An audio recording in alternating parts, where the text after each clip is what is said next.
Hello and welcome to this week's Top Tips for Moving Home. In this episode, I'm talking about subsidence and the impact that it can have. Subsidence can cost thousands, tens of thousands to fix and ruin a potential sale. Spotting the signs early makes all the difference. But what is it? What impact does it have and what can you do about it? Let's take a closer look. Subsidence happens when a property sinks unevenly into the ground because the foundations have become unstable. That's basically what it is.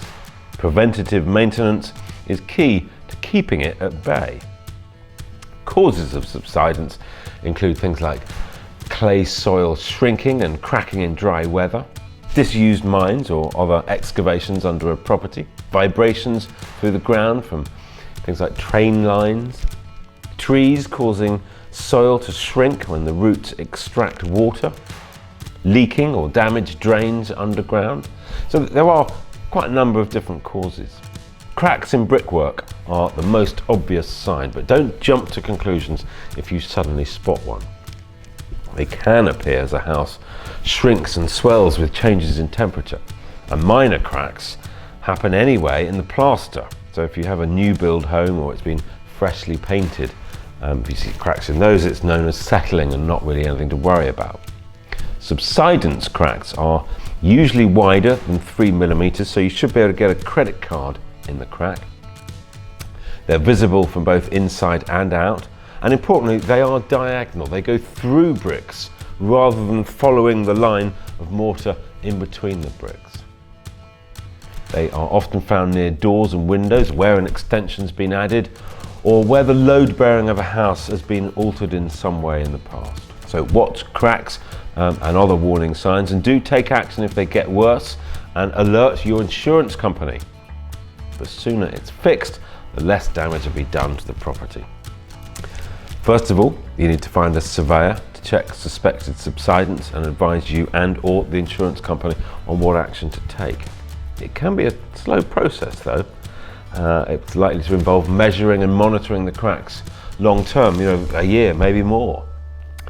Once identified, take immediate steps to halt the damage, repair damaged drains or the pipework, or stop overflowing water, or pruning or removing the roots of nearby trees. Whatever it is, you need to sort it. Once the causes are addressed, then you can start the repairs. Repairs usually involve some form of underpinning, which basically means digging beneath the existing foundations and adding support to prevent any further movement. This, as I say, can be very expensive and is definitely a job for the professionals. Your building insurance policy should cover subsidence. However, this isn't always the case, so do be sure to read the small print.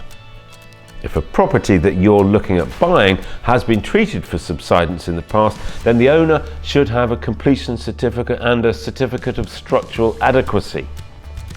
Some companies don't like to insure previously underpinned properties, and that could prevent you from getting a mortgage, so do check quite carefully. It's not the end of the world, but it's worth flagging up.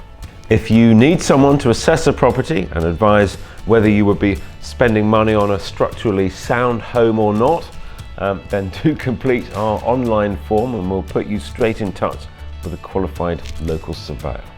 We've added links below. Hope that's been useful. Thanks for watching, and don't forget to subscribe for further updates.